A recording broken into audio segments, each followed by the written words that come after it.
On today's episode of Titus and Tate, Tate and I are opting out of the season. We have formally decided that in the interest of the safety and health and well-being of all the players, all the coaches, all the listeners, really every citizen of this world, we feel like it's in the best interest of everybody if college basketball shuts down. There is no more college basketball. It's been canceled, and we're kind of sorry, but also it's in the interest of your own safety, so we're opting out. We apologize. We have mutually decided to part ways with this season.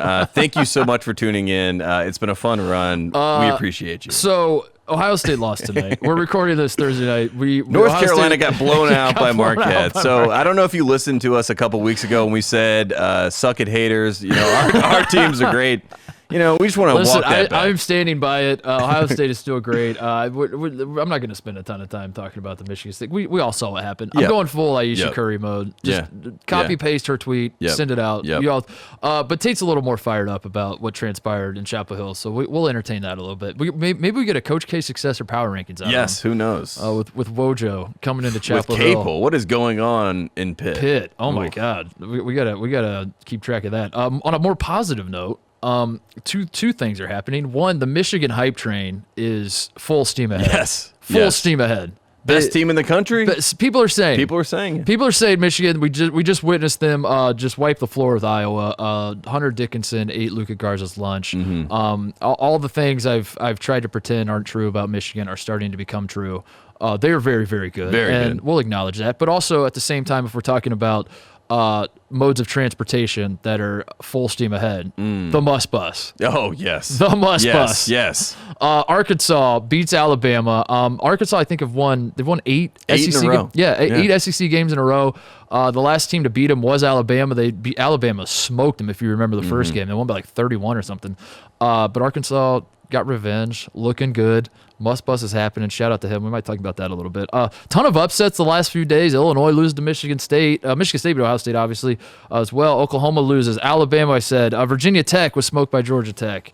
NC State beats Virginia. What's happening in the ACC? There's a ton to talk about. Baylor almost lost. We have Andy Katz joining us later to talk about his tiers like we do most Fridays. And, of course, I got a Pac-12 update that is basically just going to be a bunch of voicemails from, I believe, Oregon fans. I think that's what we have in store. I don't know. I told our production team to surprise me. They said we got a lot of Pac-12 voicemails, so I was like, let's play it.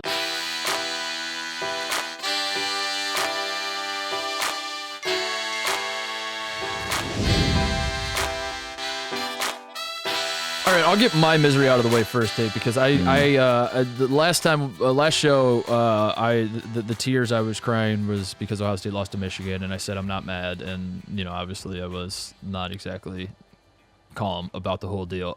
This time around, I'm genuinely not mad. I just I felt like Holtman got tossed tonight. If you missed the game, Ohio State the refs were bad both ways. We'll put it that way. The refs were bad both ways. But I coming into this game, I felt like Michigan State was going to win anyway, and I'm not just saying that because I'm pessimistic. It's just Michigan State's hot, and like the narrative is forming. The cement is drying on the narrative of Tom Izzo figuring it out as we're hitting March. Did he wait too long? Yes. That's the only question. That's kind of I saw the writing on the wall. I knew Ohio State wasn't going to win after the tough loss against Michigan. I didn't expect it to happen like this. I didn't expect it to be so blatant. So I am just hitting Control C, copying Aisha Curry, Control V. That's my statement on the matter. I'm not going to bother getting upset with it. I told you, it reminded me of the memory that came to mind was in 2013, because this was on my mind because I did a video with John Beeline rehashing old Michigan-Ohio State memories.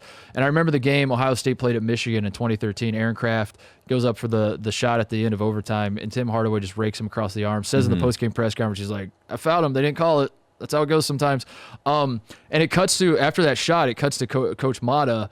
He legitimately does not argue. He doesn't yell at any ref. He doesn't say anything. He just starts laughing and walks and goes to shake hands with John Beeline because he's like, what do you do? What do you do? So that's how I feel as a fan. I'm just like, what do you do? I'm not going to get upset. That's what they want.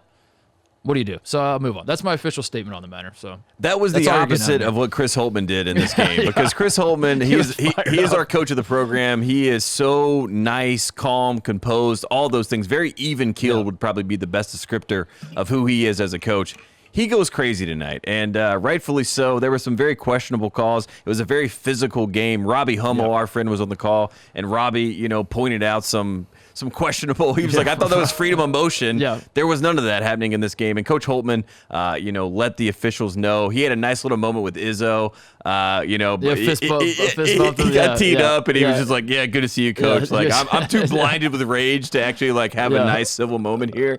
Izzo probably told him I would have done the same, honestly, Chris. He loved it. I loved it. I will say this as an objective college basketball fan, Chris Holtman. This was good for him. I think this was good for the Chris Holtman brand. One, it shows your team. Like Dwayne Washington at one point had to calm him down. That's always good when the player is like, Coach, get you back. know what's funny? I just thought about this as I can feel the friends of the program listening, rolling their eyes at me complaining about the officiating. Which, by the way, I said it's bad both ways, so you can't get mad at me. Yeah. But it's funny to me how that is a funny. It legitimately is funny. That wasn't a setup. It's legitimately funny to me how all of us college basketball fans, the one thing we can agree on, no matter what the game is, no matter what level we're watching, SWAC games, or we're watching Big Ten, anything in between, college basketball officiating is the worst. It's something that is echoed throughout all of time. We all talk about how bad college basketball officiating is. We have to figure this out. This is a crisis. It's so bad. But then the moment a fan wants to talk to you about how their team was screwed in a game by the refs, you're like, get over it, buddy. It was bad both ways. You make them sound like they got tinfoil in there. You're like, oh, okay, yeah, the refs were bad. I bet they were. Haven't heard that one before. It's so funny because it's like that should be the one day when someone's like, yeah, we got screwed by the refs. You're like, oh, I get it, man. I get it. That's how but it never works that way. That's not even to speak about going back to the 50s and 40s. Go all the way back to you hear stories of Elgin Baylor playing Kentucky and he wants to just walk off the floor because he's like, what is happening right now?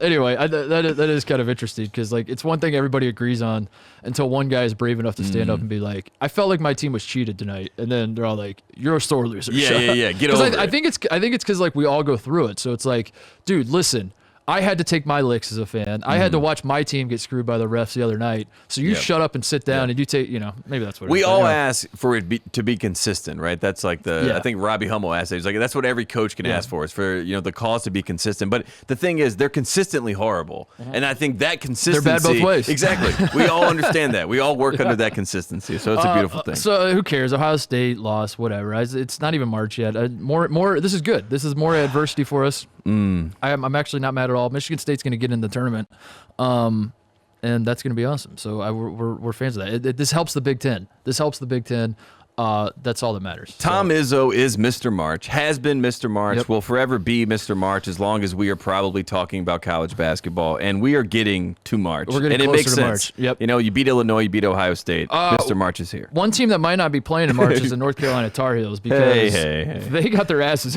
What the hell happened? I didn't watch a second of this game, if I'm being honest, because again, I to reiterate, I typically just pull up the top 25 app on my phone, and that's the games I know going on. So this one didn't come onto my radar. A team that's towards the bottom of the Big East versus North Carolina. How did this game come about? Who canceled? Who was Carolina supposed to play? Wake Forest? They were supposed to play Boston College, I believe, or Virginia Tech. Virginia Tech the week before. I think Virginia Tech was the week before, then Boston College was this Wednesday. Regardless, they, scheduled Northeastern, the week before, and they got a lot of backlash. I think Xavier fans were coming after us. Yeah, because they were supposed to play Xavier. Exactly. Or Xavier said that they had reached out. Xavier called, right? And then let's just be quite honest. If a team calls you and says, we want to play you, that's a red flag.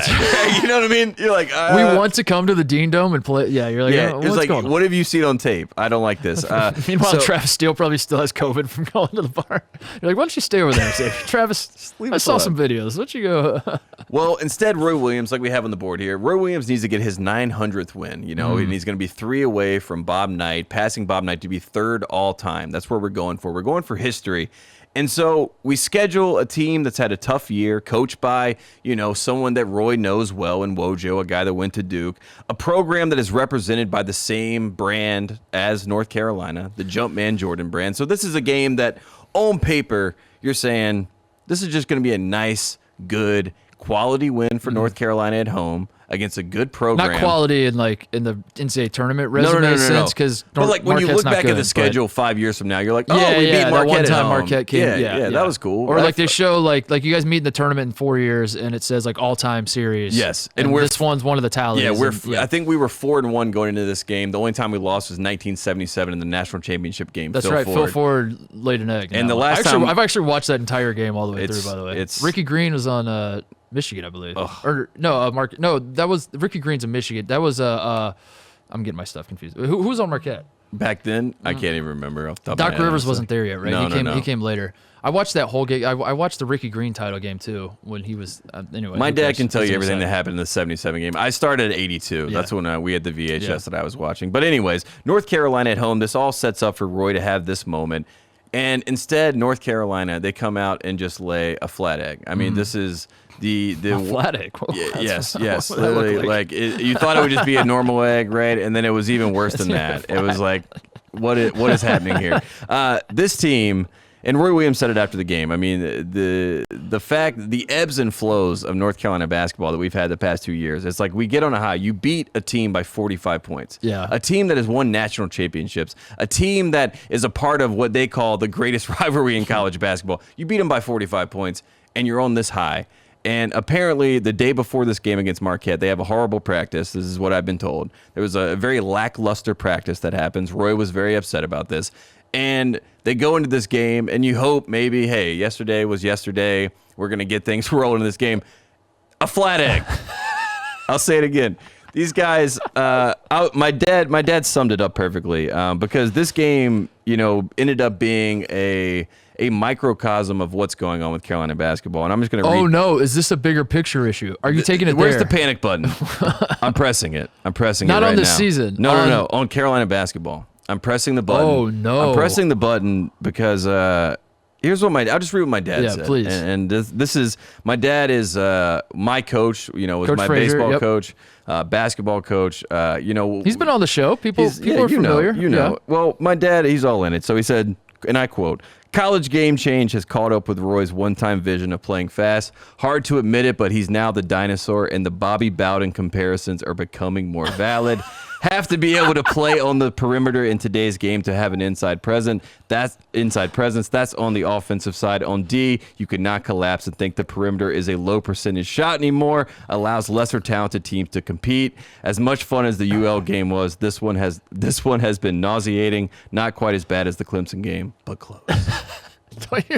Aren't there guys on the roster, on North Carolina's roster, that won a national championship, or is it too far removed? No, now? we're too far removed. Yeah. This is you where won we a are. national title so recently. This is 2017, not recently. We're removed from that time. That's where we are at North Carolina in this game because as Roy Williams is on my side. Roy Williams would be on my dad's side if he read that text. Like he would be like, yes, I feel what you're saying. And I'm not saying he's going to agree with Bobby Bowden comparisons. That's probably the extreme of this. But Roy Williams and Coach Williams, I mean, he wants this North Carolina team to get over the hump. Like he had been asking, like I said at the last show, for these freshmen to do something before he passes away is what he asked them. And they have a career day. They put up 71 points against Louisville, and all signs are pointing to yes.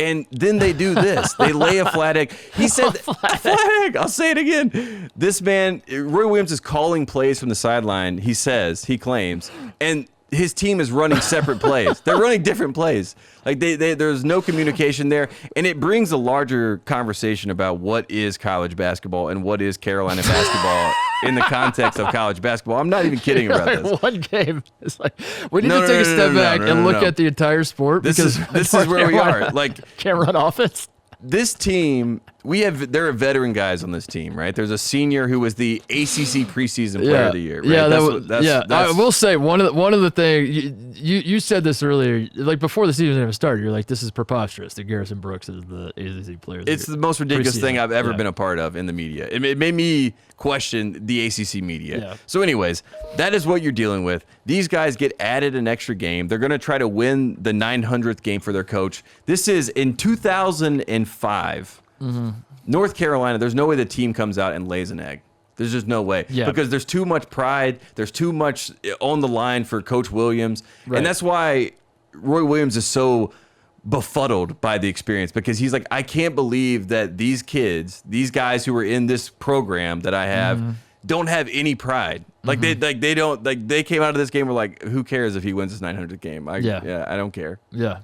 And look, it's just it's different. It's a different world we're in, but it's not Carolina basketball. And I never thought that I would see a moment where it's like you're gonna win your 900th game for your coach, and you could care less, And you let a Duke guy, a guy that used to slap the floor, come into the Dean Dome and embarrass our coach. That's the worst part. And you have no heart. You show nothing on the court. And I don't even know if it's the kids' fault. I don't think that they wanted to play this game. I know scheduling is tough. Roy said hindsight.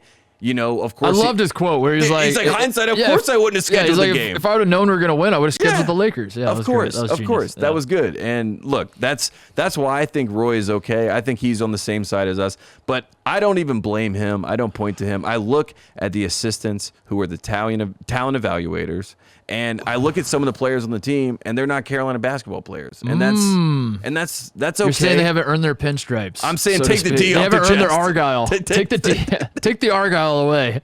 You can't wear it. They need to have jerseys without the Argyle print. Titus, I've never seen anything like it, to be honest with you. It reminded me of Did we see this last year? What do you mean you never seen anything like it? Last year did not count, right? We had no tournament. Last year did not count. Yeah, the worst team last year did not count. Did not exist.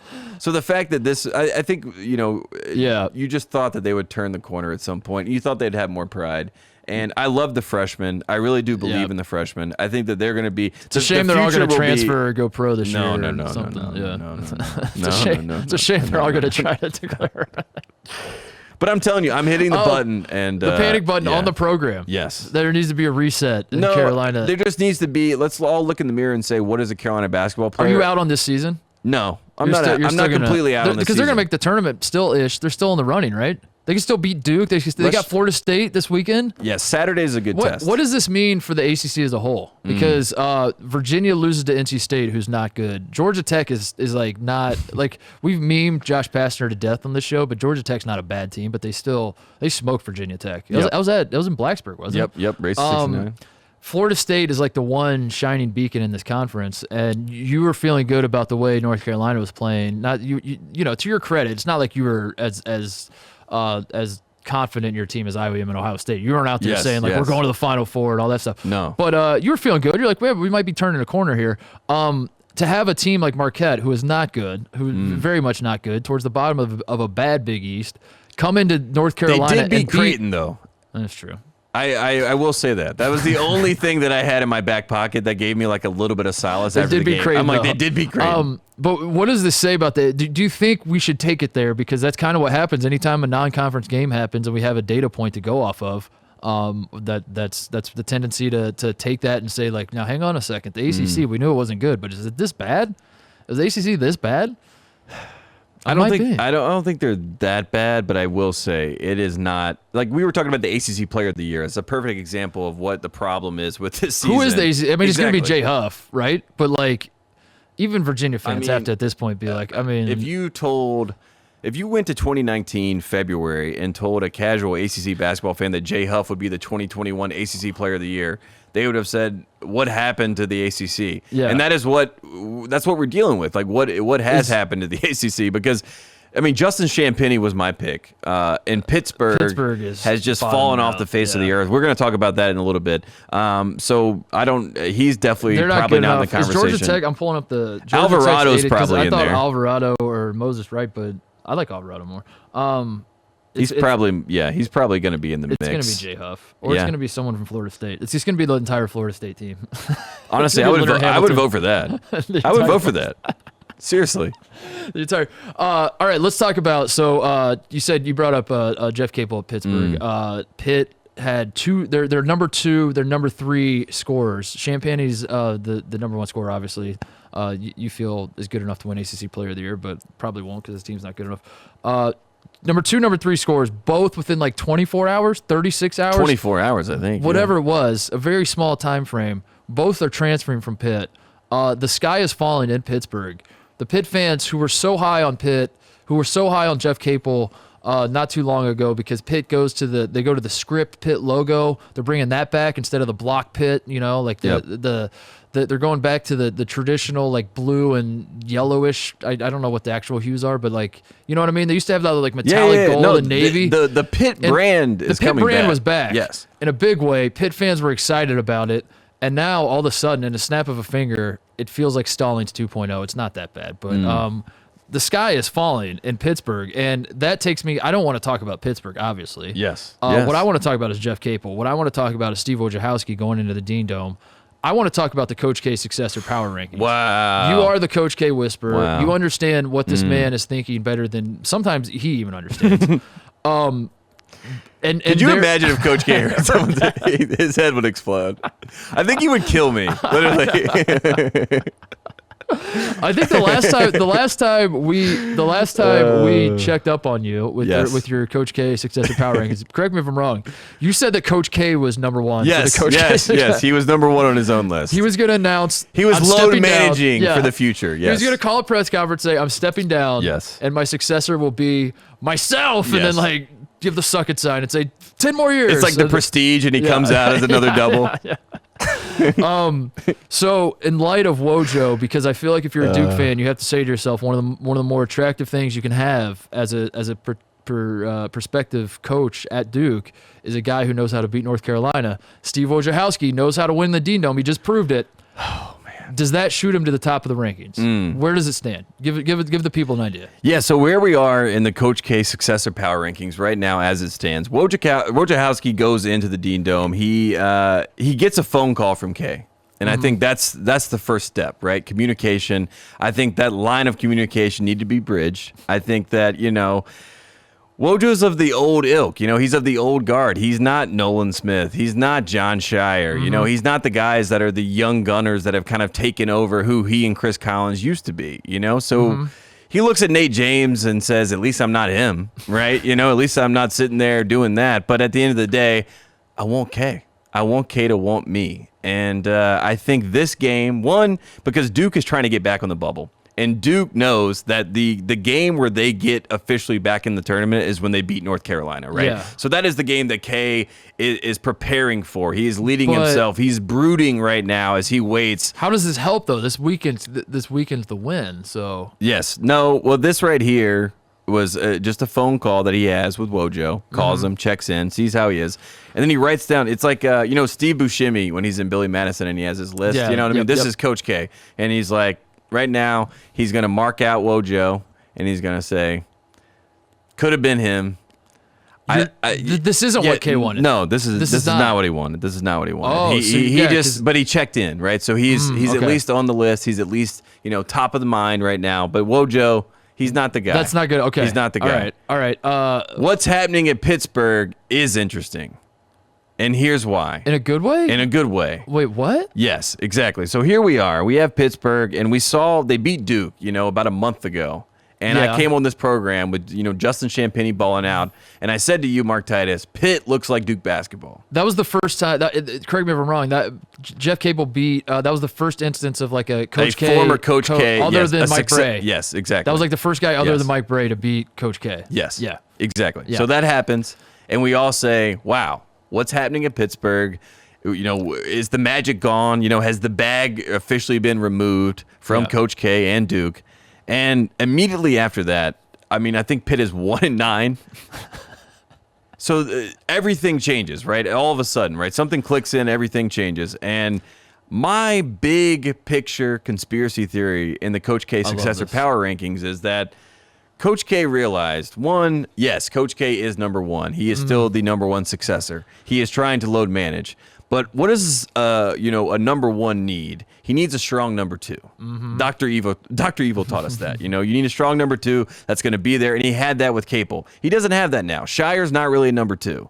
Nolan Smith's not really a number two. Okay. Nate's not really a number two. Capel is a number two, but he only will be number two if he knows number one is waiting in the wings. So what did K see? He saw a brand being built that he would like to see at Duke in maybe, 4 years, 3 years, something like that. And he says, you can do it. I now see that you can do it. You have proved me wrong. I did not think you could do it. You went to Pitt. You proved me wrong. and now I want you to come back because I need recruits. If you look at Duke's commits, they have literally nobody in 2022. They have Paolo Banchero, who, you know, it's like fourth in the country. Yeah, he's coming in next year though. So like they are playing they are pivoting to the future. Pittsburgh, if you look at their recruits, the whole point of Capel was to bring in top recruits. They have nobody signed for 2021. They have nobody signed for 2022. Justin Champagnie is going to be the only player of note that they really are going to have coming back. He's going to go to the NBA. The cupboard is barren. Let me connect these dots if I'm hearing you correctly. You're saying that the moment that Pittsburgh beat Duke, Coach K calls Capel and says sabotage that program because they are in the ACC. This is theoretically Pittsburgh is a program that Duke might have to compete with in the future. He said pivot. That's what he told him. And he said, sabotage the program, come back to Durham, be my number 2 for a few years, and then I will hand the reins to you. Not even a few years. Come here. You will be my number 2 for 1 year. Wow. 1 year. Wow. That's not going to be the case, but you promise that. If you say that. You say that. You get him in the door. You come here for 1 year, and it's your program. And when you announce it, he's the head coach in waiting. And then, that is the announcement. For 15 more years. and then you load manage for as long as you can if you're Coach K. But and look, the real reason I say this, and you know, Coach K, we've talked about once he was Bob Knight, then he was Dean Smith, then he was Coach Calipari. His favorite iteration of himself, I believe, was the Dean Smith version. I think he liked being the Dean Smith. I am trying to bring a light to college basketball. And I think what he does by bringing Jeff Capel's dad is, you know, a legendary coach, you know, all around the circles of North Carolina at HBCUs.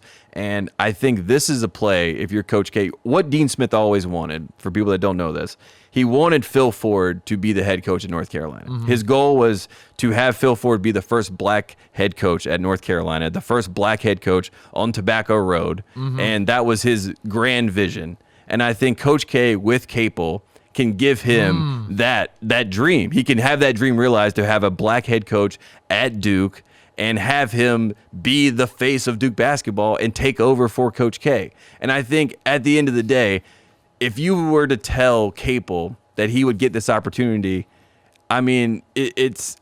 I think it would be mind blowing. If you told me in 2005, I'd be like, the Appalachian State coach is going to be coaching Duke. What? Yeah. That makes no sense. But then you think about the larger context of it all. Nike and the brand that has to be in play for Duke.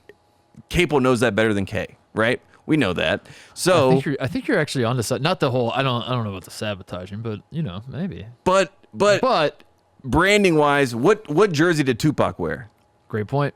Jeff Great Capel. Point. Why not Tommy Amaker? Why not Johnny Dog? Are they both out, would you say? Tommy Amaker is also a dark horse. Are they both too old? Has the window come and gone for those two, do you think? I think that Tommy Amaker is the one that if it's not Capel, if Capel is too high risk because of the things that we mentioned about the, you know, potential brand and bag and all those types of things. Yeah. If you want to just have that moment where it's like a crystallizing, like of course, you know. Yeah. Tommy Amaker would be the one that, like, if you told our dads that's who Coach K picked, they're like, of course. Of course, yeah. It was always going to be him. I knew that. I knew that when he committed in 84. Yeah, you know what I mean? Yeah. Like, he was going to be the guy. So, and Tommy Amaker's not coaching this year. He could easily be in Durham. I'm not sure. No one knows. This is all speculation. No one Again, knows. this is huge conspiracy here. This is all speculation. This is all speculation. This is all for fun. This is all speculation. I heard his wife was looking for houses. Tommy Amaker's on the list. Dawkins, I think, is out at this point. I think Dawkins is out too. And I think by his choice. I think not so to say too. that K wouldn't consider him, but I think he was like, I don't want that. He's like, I thought I wanted it, but like, it's too much. That's too much. Amaker wants it. Who would be the guy if Duke was to go the route of say with Juwan Howard at Michigan and Penny Hardaway and Patrick Ewing, where you're just like, get this big splashy name. And those three guys have had various levels of success. I think at this point, Juwan Howard is pretty clearly been the best, but it's still early. A lot of things can, but you know, at the same time, come on. So if Duke was to say like that seems to be working, let's do what Michigan did with Juwan Howard. Who would be the guy? Grant Hill? Like just assuming like everybody wants to coach. Who is like that brand name that Duke could bring? Would it be Grant Hill? No, Cherokee Parks. I think is the Josh name. McRoberts. No, it definitely would be Grant Hill. I mean, Bobby Hurley would probably be the one. Bobby Hurley would be up there. That would be. But I don't think Hurley is even like Leitner in is his number consideration. 2. By the way, I will say this: Christian Leitner, in real life, I had to talk to him. Very cool. I had to talk to. I like how you said that. Very cool. Like it made me upset. Yeah. I was very shocked by it. I was like, I had no idea Christian Laettner would be this like laid back and chill. Well, in the offseason, maybe we'll do actually kind of cool Duke power rankings. Still hate him. Yeah. Still hate him. But from Tate. I will say number one hated update on my list. Still Lee Melchione, number one Duke hated player in my life. Number two, Pocious, right behind him. Lee Melchione. Lee Melchione, number one. I remember Lee Melchione. It makes sense why you would hate him, but number one. Hated him. Still hate him to this day. Oh my God. I told Ryan Kelly that one time. What's the? He's like, what? You're talking to a lot of Duke guys. Gotta check in. What about the Roy? If it's time to hit the panic button, what are you doing with Roy? What's the plan? Hubert Davis? No. That's Sean one of May? the talent evaluators I was talking Sean about May? before. I mean, like, what's the George Karl? What's he up to? Honestly, this is probably like if I had to pick someone currently on the staff, I mean, it would be like a Steve Robinson, Bill Guthridge type situation. Yeah. Like I would just like pass it over to him for 2 or 3 years to let Steve Robinson have it, and also black head coach for North Carolina. That would be cool. Yeah. Or Kendall Marshall, like long term. I mean. Like 20 years from now, like 20, Kendall Marshall. I'm saying, like a 5-year window, though. Yeah, 5-year window, maybe Wes Miller. Like I think we're at the point where time. we call Wes Miller and we just see what's going on because, like I said, I know what North Carolina basketball is. I know Roy Williams does. I know people like Danny. Do these kids? I think they do. I just think that it's not the same, Titus. Yeah. I'm telling you, it's changed. Well, that's why we're opting out of the season. We're done. I blame the G League. All right, we're gonna talk to Andy Katz about some real teams. college basketball. Yeah, about real college basketball. We got our pity party out of the way. Let's talk to Andy Katz. Have some fun with him. Andy Katz has been joining us all throughout the year. We've had a lot of fun. He comes on the show. He sometimes has some questionable opinions, Tate. Boise State. But it's all part of the song and dance. And for the most part, we've enjoyed his time coming on the show because it's been great. We welcome opposing viewpoints. We like to hear what other people are thinking, and we might not necessarily agree with them all the time, but we like to hear, what else is being said out there. But at a certain point, Andy, I feel like it becomes irresponsible of us to continue to give you a platform when, because at a certain point, we are now complicit in your madness, and I think we may have reached the point this week because I open up your tier rankings. And I see that Gonzaga is number one, which, of course, checks out. Makes a lot of sense. And Andy Katz, ladies and gentlemen, has put the Michigan Wolverines. Wait, what? Who were smoked at the barn, who went to overtime against the Oakland Grizzlies. He has placed them above the Baylor Bears in his tier rankings. We have reached. He's rolling his eyes right now. It's not quite March, but the madness is here. Andy, defend yourself. Okay. As I've told you guys time and time again, I'm taking a snapshot in time. And last week, Baylor came off a pause and was down 17 to a very, and I'm being generous here, average Iowa State. Came back and won. Mm-hmm. All good. And I know Baylor was not 100% in terms of their roster. Compare that with Michigan, down 14 at Wisconsin on the road off of their pause, beat the Badgers in the second half, have not lost since. And I just think they're playing better right now.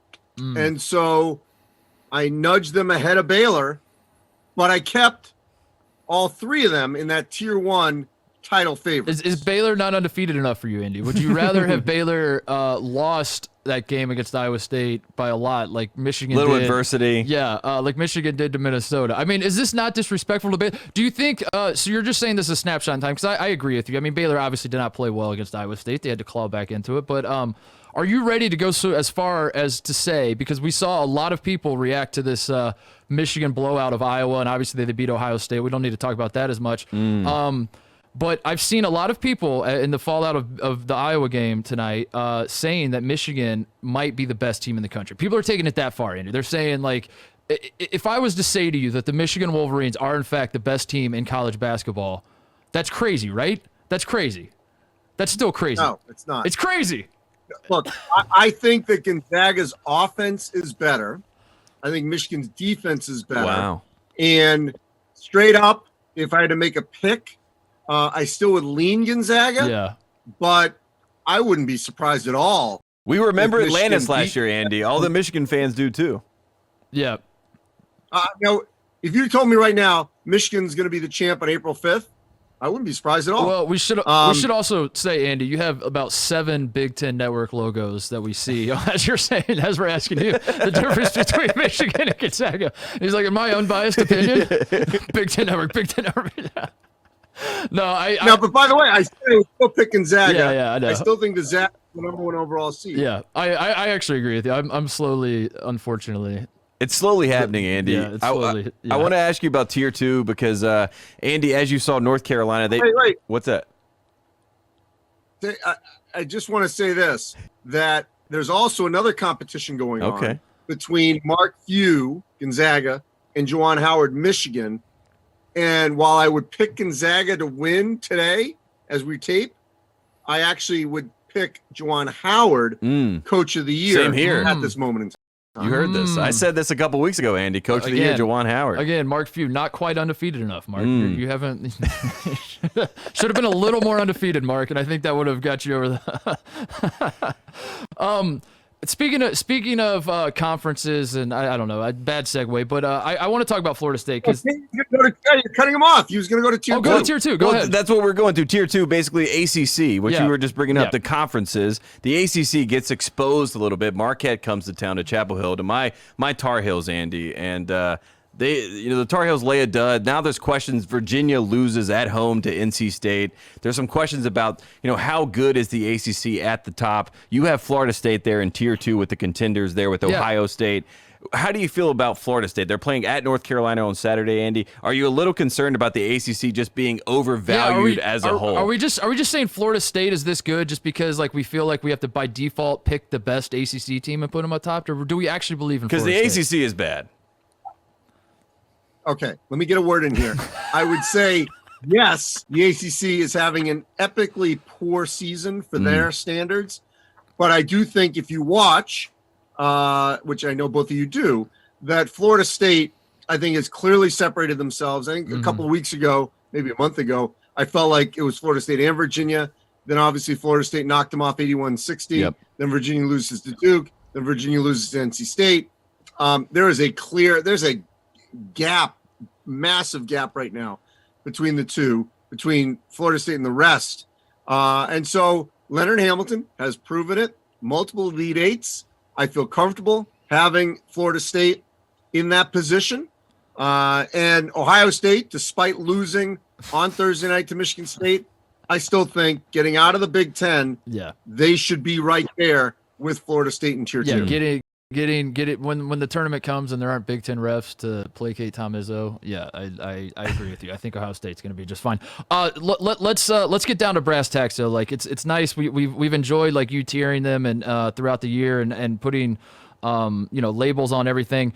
But ultimately, all Tate and I care about, and we get accused of being blue blood homers, we get accused of only talking about a handful of teams, and we don't give enough love to little guys, whatever. And that's because ultimately all we care about, Andy, is who can win the national title. Yes. Who is good enough to cut down the nets in April. That's really all, I don't need like your little side stories of nice, fun little runs, whatever.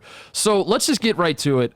How many teams, because for the longest time, it was just Baylor and Gonzaga. Now we're throwing Michigan in the mix. But Ohio State did play Michigan pretty well. Are they, so how do you see it, Andy? If I told you how many teams can realistically cut down the nets in April, can win 6 games in this NCAA tournament, where are we drawing the line? Where is it just the Gonzaga, Michigan, Baylor? Is that it? Are there more you throw in there?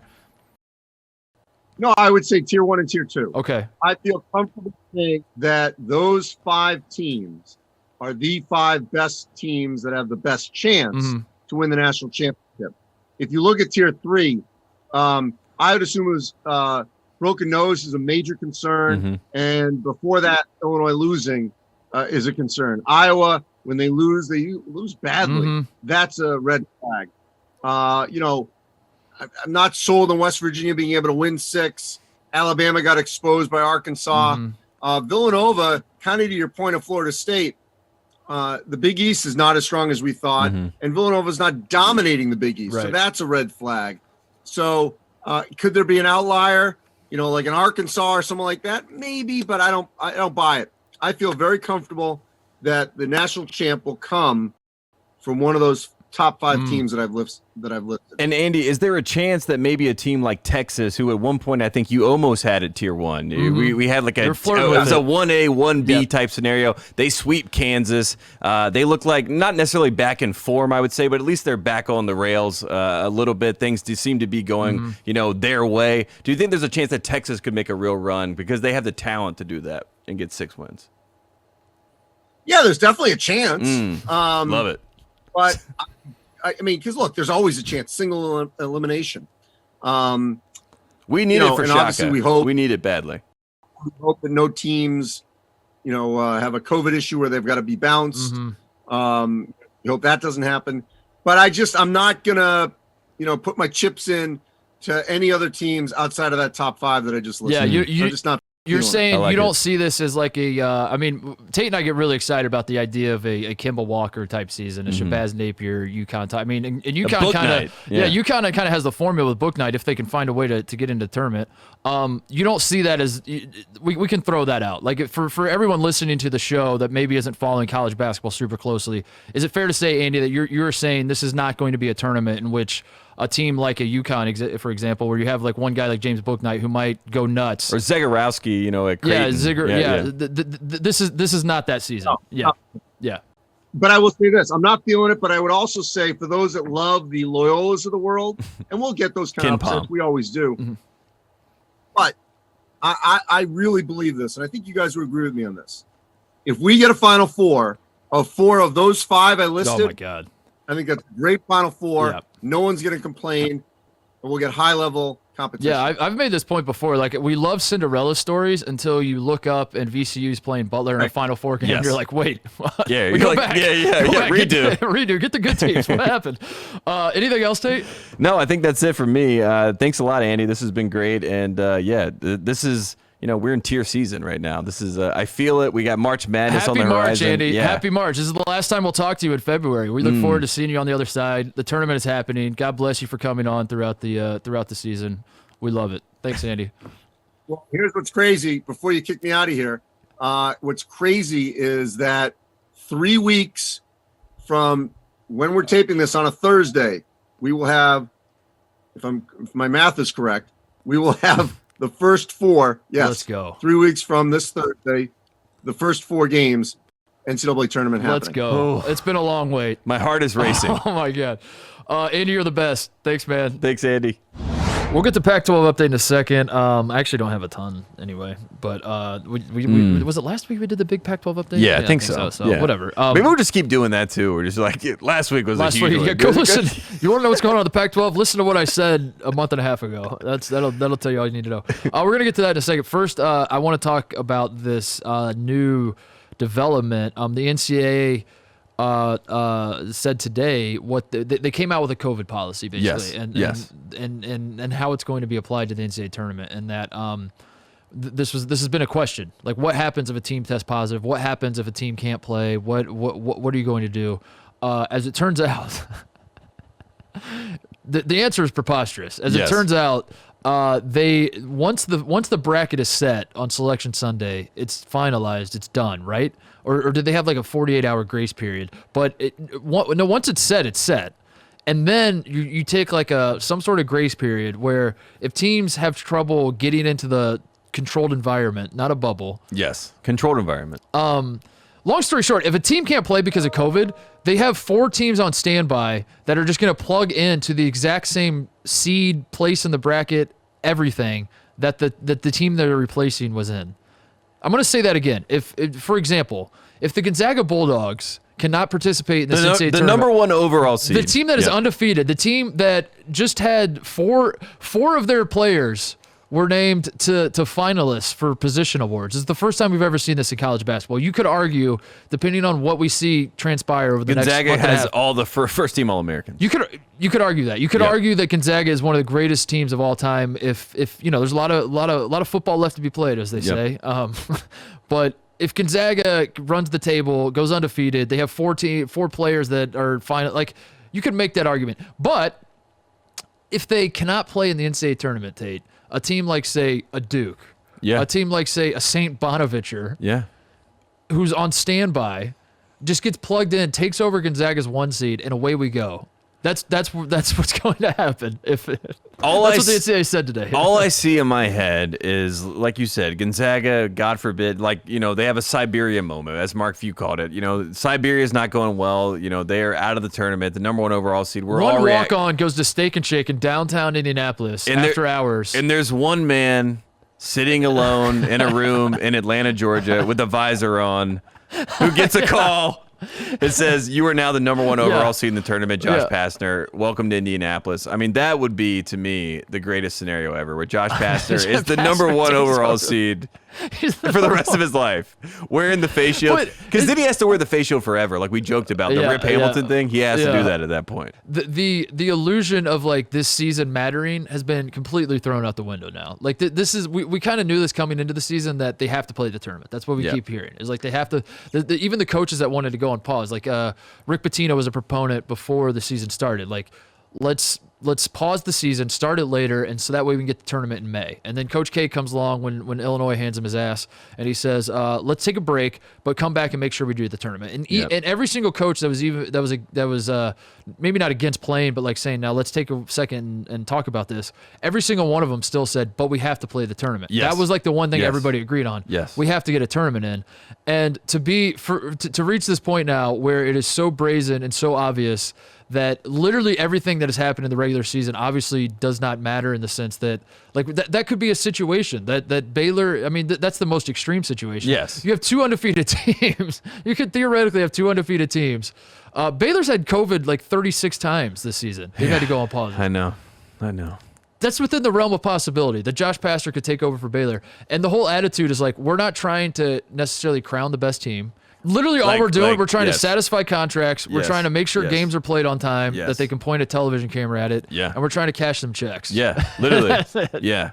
We don't care who's do you want to make the Horizon League tournament be the NCAA tournament? Be our guest. We don't care. We just want the games to be played. That's all we care about. They should, you guys figure it out. They should change one shining moment to just money, money, money, money. When they come into the intro, money. That should be it, because that's pretty much what they just said to the world, honestly. And I think that's why it's so good. It's so good. And it's funny because it's so ironic when you think about the whole infrastructure of what college basketball is, which is amateur athletics. It's not about money. It's about crowning the best team. We have to find the pure best team with pure competition. Everyone has a chance. This is the Yes. biggest tournament in sports that we know. I don't know. I don't follow all the sports, but it seems it's the biggest one to my knowledge. A lot of people have a chance. You have a chance. Everybody has a chance. Everybody win has your a conference chance. tournament.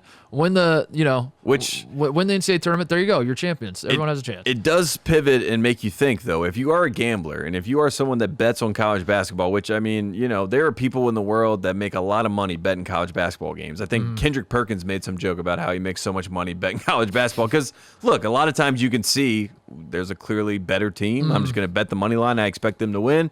You can make money. But with this NCAA tournament and the wild futures and the wild odds that we have for some of these teams, the fact that we have the variability of a team that isn't even in the tournament being able to potentially be able to think about the odds of think about Vegas trying to figure this out. There's a chance that a team like Dayton, let's just say, for example, let's say Dayton somehow is a team that gets pushed in. I don't even know if they're technically even on the bubble right now. They probably aren't. They're probably too far off now. But let's just say that happens. They push them in. We always have last year, Dayton. Yeah, I love you, Dayton. Yeah. I just wanted to say Dayton. I want to talk about Dayton. I feel like we haven't talked about Crutcher at all this year. So anyways, we throw them in, and then Dayton goes and wins a championship somehow. They win miraculously 6 games. The odds on that are 500 million to 1. Yeah, exactly.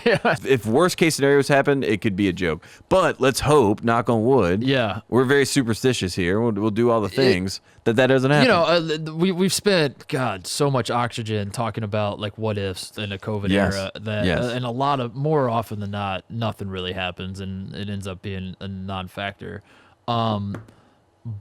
But Yeah, knock on wood for sure. Yes. But this is just to see it like written out like this, and it looks ridiculous. It's ridiculous. It's like you're like. It feels. Do you believe that would actually happen? I mean, like if we go to the extreme, the Gonzaga contracts COVID in the WCC tournament or whatever. And Mark Few's the press conference he did when we talked about the last show, where he's like, "I swear to God, if any of you assholes give me COVID, Yeah, I'm out." Talking to all the other coaches of the WCC. Yeah. If that happens, the worst happens.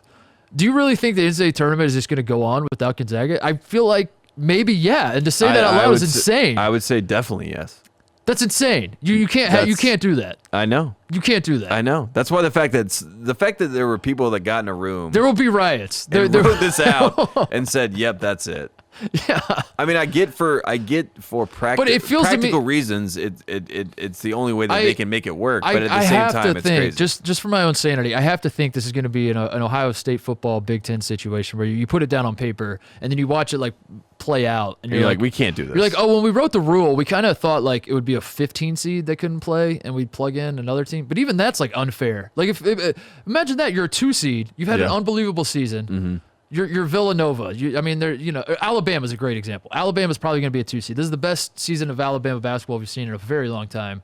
The fans are excited. I know they just lost to Arkansas, but if you're an Alabama fan, you're feeling good about this season. Your first round, you can see the draw. You have a 15 seed, some tiny ass school that you're going to crush. Oh no, they test positive for COVID. We're plugging Montana's not coming anymore. Montana's not coming anymore. You got to play Georgia Tech. What? You got to play UConn. UConn misses out, and now, congratulations, you're playing UConn. UConn, you get to be the 15 seed now. You get Alabama in the first round. That's insanity. That's insanity. And I mean, I guess like for content purposes, it's amazing. So whatever. But as a guy whose alma mater might get a 1 seed, no, I don't like it.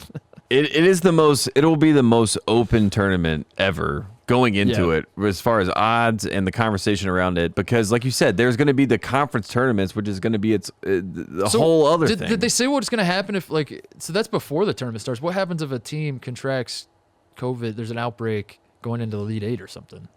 They just lose. Yeah, just forfeit. It's a loss. It's literally just a forfeit? I mean, that's what it seems. That seems to be the implication. I don't think it was specifically written that way. What the hell? It's crazy.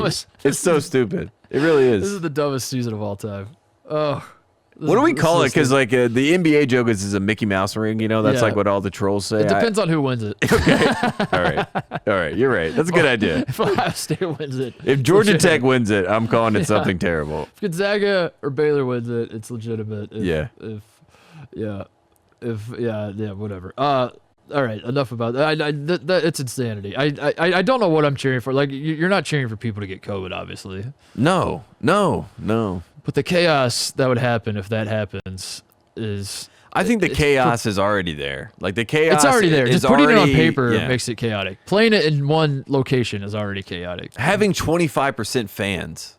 It is wild, dude, how...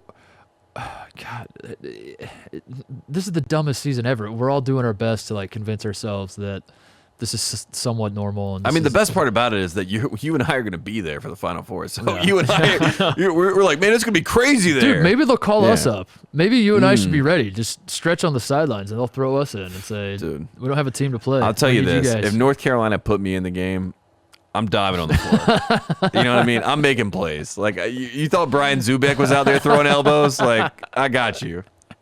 No doubt about that. The same can't be. I'm not doing that if I'm playing for Ohio State. I'm just making it rain. That's all I'm doing. That's what I do. I'm the rainmaker. I would take shots, but also like I'm feeding the big men because I know it's Carolina basketball. I know what we do. You'd be Jackie Moon in it, where you're pump faking, post feed, and you're like throw it back out, and then you catch it and pump fake. I would literally have Caleb Love next to me and be like, well, "This is how you throw an entry pass, like right here." Oh, damn it. All right, Pac-12 update time. Yes. I already said my big bullet point was shout out Gonzaga, 4 finalists for National Position Awards. If you don't know what that means, basically they give out all these awards by the Jerry West Award. Yeah, one of them's problematic, the power forward. We won't Karl say. Malone. Yeah, what the hell? I mean, should we probably rename that one? I mean, for God's sakes. Please. But they have these awards for the best position. That should be the Tyler Hansbrough Award. Kind of, yeah. Yeah, I mean, Karl Malone. Did he even have a good college career? I don't remember it. That's for sure. That feels very like revisionist, like Steph Curry. Like people are like great college player, I Steph remember Curry. his career. It's like you watch a few games. One game of Steph Curry. You dumb son of a bitch. So they've named a top 5 for these awards for each position. Yep. And Gonzaga had 4 guys in the top 5 of each position, if that makes sense. I know that sounds like a Big Ten stat of the day type thing. It's not. That's actually insane. It's never happened before. Basically what we're saying is Jalen Suggs is one of the 5 best point guards. Joel Ayayi Award is one of the 5 best shooting guards. Corey Jerry West Kispert's Award. one of the 5 best small forwards. Drew Timmy's Julius Serving Award. Drew Timmy's one of the 5 best power forwards. That's what we're saying. That's insane. So shout out to Gonzaga. They're pretty good, just as a reminder. I know Andy Katz is saying Michigan's hot, but no. No, Andy. No, they're not the best team in the country. The Gonzaga Bulldogs still are. Although Santa Clara gave them Could a you good game imagine tonight. being undefeated and having people say, I'm not sure they're the best? Yeah. And like, listen, Michigan's played really well. Yes, Michigan, we know. et cetera, et cetera, et cetera. But yeah, if I was a Gonzaga fan and I haven't really been closely following Michigan, and Michigan wins like 2 games, and now people are saying they're the best, I'd be like, are you shitting me? And if you're Gonzaga, like you lost to We're Michigan, pasting everybody. you know, in the battle for Atlantis, you have this like bad taste in your mouth about that team anyway. Yeah. So it's like, And as we know, they're it's both insult to they're injury. both the exact same teams as they were a year ago. Yeah, of And course. they're all That's how it the works. Exact same. Anyway, shout out Gonzaga. Idaho is 0-19 now. I just want to give an update on that. The Zach Claus win a game challenge is not going well. 0-19. They got 4 regular season games left. 2 versus Montana State, who is 9-7 right now. So maybe they can steal one there. I don't know. And then 2 at Montana, who's 9-12. So there's some opportunities. So on the board. Montana is not going to be in the tournament this year. Not going to make the tournament. Well, they could go on a run. The Big Sky could all get COVID. Montana sneaks in, I guess. I don't know. Who the hell knows anymore? So there's that. Idaho's still winless. As an aside, Minnesota's still winless away from home. I want to bring that up. Northwestern beat Minnesota in the barn tonight. What is happening to the barn, by the way? The magic is gone. So Oregon beat Stanford tonight.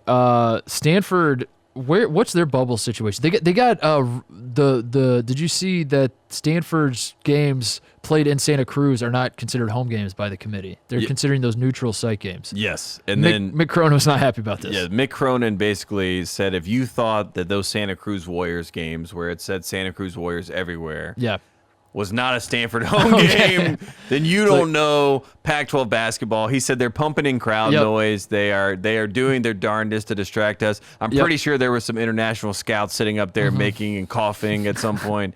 Mick Cronin was very upset about these neutral games. games. That was definitely a home game for Stanford. Yeah, I mean, the exact same. It is funny to think about the things that tick Mick Cronin off. You know what I mean? Like what makes Mick tick? What makes Mick tick? That's a great segment. That's a great segment. We spin the wheel. Neutral games. We put up like a big graphic on the board. It just spins the we wheel. have Coach on. We're like, Coach, how do you feel about neutral games? He's like, ain't no such thing. JP McCure is always one of the options.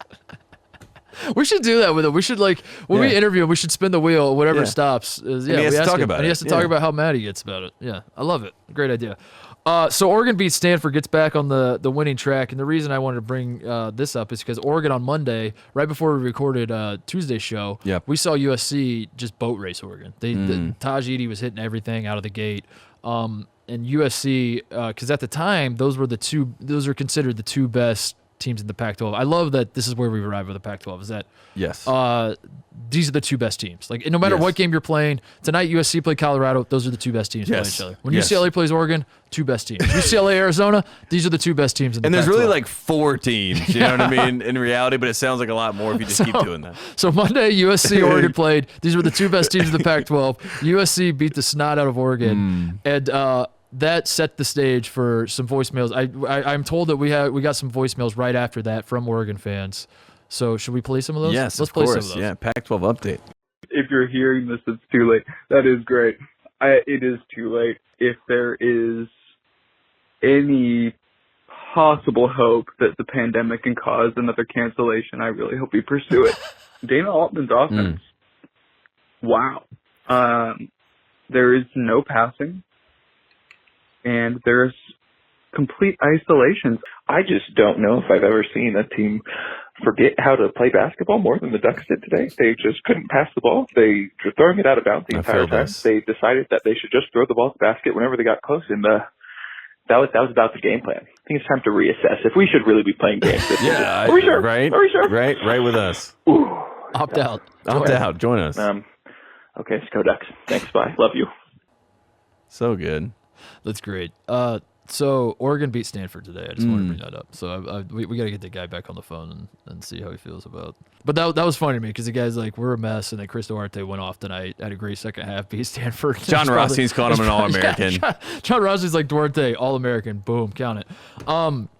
Colorado spanked USC tonight, swept USC. Which means the UCLA Bruins are now back in sole possession of first place of the Pac-12 standings.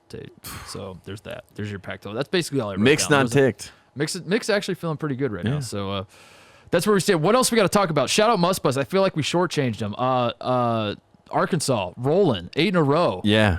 It does seem like freshman. It does seem like Moses Moody is the guy that everyone needs to kind of lock in. I saw, you can see in the college basketball sphere, right? There's like these certain players that the NBA people will slowly, like, you'll see like the Slams of the world and the Bleacher Reports of the world. They start picking up on certain kids. Moses is the guy for Arkansas. I start seeing, like, I think Slam put up a thing today. It was like lotto talent, and it was like, oh, okay. So now these guys are getting the hype. He played on a great high school team. Moses Moody did. I really like this Arkansas team. I like how much fun they have. It does feel very Nevada when Muss was really on a run and was getting those guys fired up. I'm not sure this team is as great as they have been playing the last few weeks, but doesn't matter. I like them. That's the experience of the Muss Bus. It doesn't matter. No, we're all they're having a a lot good of fun. time. It's fun vibes.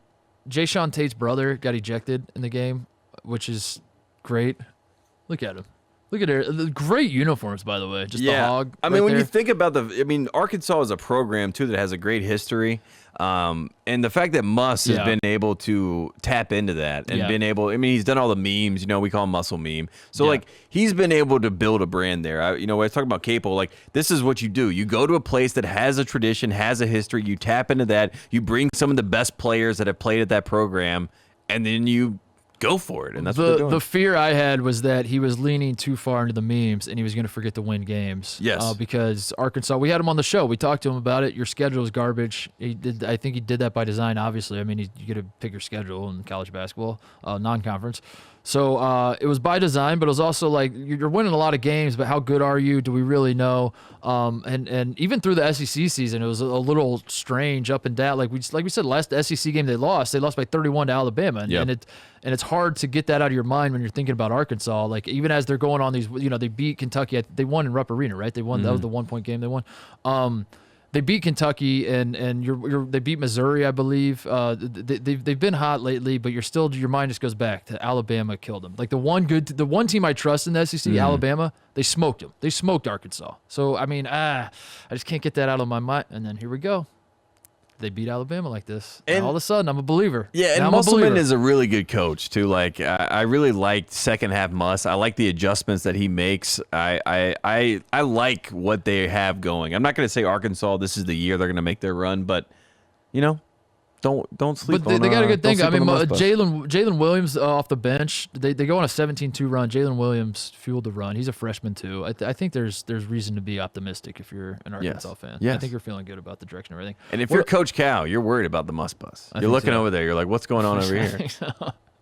And Musselman's taking a shirt off. Yeah, he's swinging like a helicopter. We're like, wrong state, I love that Musselman. He's not the only coach because I feel like Mark Pope probably fits this bill too, but there are a lot of them. But Muss is one of those guys that a lot of coaches, when they come in the locker room and the players start dousing him in water and jumping on him and stuff, they don't always love it. They love that they won and they love that they're excited, but they're like, I wish we could kind of do this another. Yeah. Musselman comes in prepared and he's handing his players water. He's go ahead, pour this on me. He choreographed the whole thing. He's like, you need to do this. You need to do this. He's like coaching them up. They practice it the night before. One of my favorite things here when I turn this corner. I'm telling you, it's very LeBron. Like LeBron practices all of his daps with all of his teammates. You know what I mean? And I've always found it. I was like, one of my favorite things about him. I'm like, that's how he practices with his teammates. He starts with dabs and he brings it up to the pick and roll. And Muss is the same way. He's like, I got to choreograph this whole thing. Justin Smith is running sprints because he accidentally poured water too soon. He's like, damn it, Justin! I said wait till the shirt comes off, then you come in. Moses, you go first. Yeah, come on, guys. Come on, guys, lock it in. Love the Muss So Bus. good. What else do we have to hit? I mean, Michigan. I don't know. Michigan beat Iowa. Michigan's very good. I think Michigan fans want to hear me say that. Michigan, you're good. Okay, Michigan, leave me alone. Yes, you're good. I said you're good. You're good. You belong. You belong at the top. You belong in Tier 1. You're very good. Your team's playing well. There's literally nothing that could go wrong. If I was a Michigan fan, I would be booking my tickets to Indianapolis. I know limited attendance. I know we live in a pandemic. I would still be doing everything I can because there's no way on God's green earth Michigan is not making the Final Four. There's no way. In fact, from what we've seen from Baylor, we saw Gonzaga tonight against Santa Clara. They were favored by 30.5 points. They were struggling. They were losing for most of the first half. Michigan's going to win the national title, and I think the sooner the rest of the country comes to grips with that, the better off we're all going to be. So there you go, Michigan fans. I said it. Your team is great. Now leave me alone. Michigan has 3 McDonald's All-Americans in the 2021 class. Yep. That's one thing we should shout out.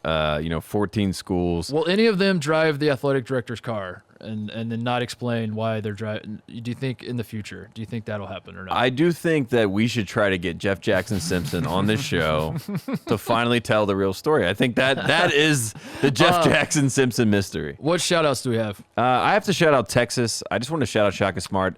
We were down on them. We said they were done. I wrote them off. I said it was, after the fight, it looked bad, but they sweep Texas, sweep Kansas, and, basically the only second team to do that, in the Bill Self era since he's been in Kansas. So that was something for them. I do feel like Shaka and this team, they're not going to be who we thought they were, obviously. But I do like that they got something with this win. They got something back. And I think that's where I don't think it makes me a believer in them like I was. Like I think that's what we should say. Like when we were saying we're kind of out on Texas, it's not like they're not going to be. I thought they were going to be a Final Four team. Yeah, we're out on the idea of them competing for a national championship, and I still am. To be fair, yeah, of course, I still am. I could see Texas going to the Sweet 16 and having a little run, and we're all like, yeah, man, that team was really something, but they don't have the same juice as before. So I just want to give them a shout out though because Shaka Smart. I think they'll be okay. I think they can salvage something and hang a banner. It's good for the program, right? Yeah. When you look back, they're like, we swept Kansas. That's good. I want to shout out Severe Wheeler of Georgia, the first triple-double in Georgia history, 116 years of Georgia basketball.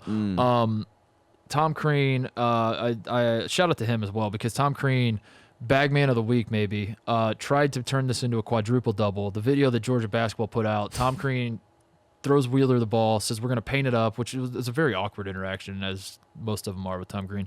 It was very strange because I thought he'd be like, hey, everybody, he got a triple-double, round of applause, whatever. Instead, he's just like, all right, first triple-double, take your ball, we'll paint it up. All right. So anyway, and then he it was a weird video. But anyway, as an aside, Tom Crean pointed out, he salvaged it by saying, you actually had 10 deflections on the day, so it should be a quadruple-double because you had 10 points, 10 rebounds, 10 assists, and 10 deflections. Quadruple-double. I will say this. Deflections will be a stat very soon. In the world of analytics, I do feel like if you could make any stat a stat, is it deflections? I think I'm voting pump fakes. I think it would be the hockey. I think it would be the hockey assist. I like but I don't even know how you quantify it, honestly, or even put it. Hockey assist. I don't even know how you say that. Just nice pass. P to P, pass to pass, pass to point. Pass to point. You do. You show a highlight of the pass to the high schoolers, and you have them vote on it, whether it was flame emoji, clown emoji. That's what it is. And if it's flames, then you get the hockey assist. It's hold this L. That's what the kids are saying. I want to shout out who else? Mike Conley, you're an all-star in my heart. You are definitely, you belong on the all-star team, and I want to shout that out. Finally, I guess the last shout out is the dogs. I said it last show. The Brownsburg Bulldogs, girls. I guess they're girls. They're still girls. I thought you just meant like Moses and all the dogs out in the world. All the dogs out in the world. Love dogs. The Brownsburg Bulldogs girls basketball team playing for a state championship Saturday night, 8 Let's p.m. go, Lady Bulldogs. The Lady Bulldogs. We beat the number one team in the state already on this run. The North Central, I believe North Central is number one. It's Eric Gordon's high school. Take that, Eric. Hold that out. Yeah, not an all-star. Clown. We are now playing the number 2 team in the state, Crown Point. Our team at one point, Tate, you'll love this. We were 8-10. I looked this up. We've won 9 straight. We're on a miracle run. We were 8-10 at one point in the season. We're now playing for a state championship, the 4A state championship, biggest division in the state of Indiana. I got my Brownsburg. This was the one Brownsburg thing I had. So if you're watching us on YouTube, by the way, youtube.com/Titus and Tate. All the shows are on. Good to see you. Thanks for watching. This is the one Brownsburg thing I still had. Is this old sweatshirt? I think It's it a might good have been my sweatshirt. dad's. Yeah. Russell Athletic. Oh, So shout out to man, the Lady Georgia Dogs. Tech, Russell Athletic. There you go. Shout out to the Lady Dogs. Get it done. Let's go, Lady Dogs. I believe. My teams are hot right now, so I can't. I don't know what could go wrong. I feel good. You have any other shout outs? No, I think we did it. I think the only thing I wanted to shout out was March is right around the corner. Literally, the next time you hear us, it will be March. March Madness is here. As much as we joked and talked about how ridiculous the tournament will be, as This soon is as the March final hits, show in February. Yeah, That's it. We're this here. is March. So, all right, with that, goodbye. Have fun this week. Oh, we got to make picks. Oh, yeah, we got to that's make right. picks. We're picking Michigan at Indiana because that's going to be on Fox on Saturday. Michigan. We're Yep. both picking Michigan.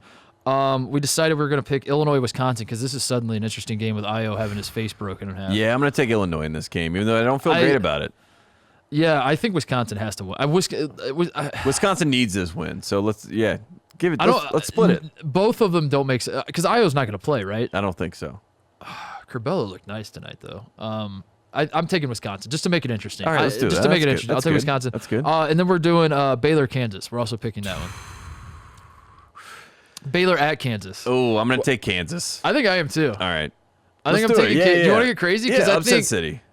yeah, Baylor has to lose. Baylor has to lose at Yeah, some eventually. point. They didn't play well against Iowa State. It's at Allen Fieldhouse. And there's a little bit inside of me where I can see the Kansas players and Bill Self himself looking around and saying, "It's Baylor. Like, let's get this win." You know what I mean? Like it just says Bill Self's scouting report or his pregame pep talk. He puts it's Baylor. Yeah, he puts like undefeated on there, and then he erases it, and they just put it's Baylor. They all have five. They're all high five, yeah. So I don't care what their record is. It's just Baylor. On there. Yeah, we got it. We got it. All right, well there we go. Those are our picks. All right, thanks for listening. See you guys next week. Hey there. Thanks for watching Titus and Tate. For the full friend of the program experience, subscribe right below and come join us for all things college basketball. The action is heating up. Come join Titus and Tate.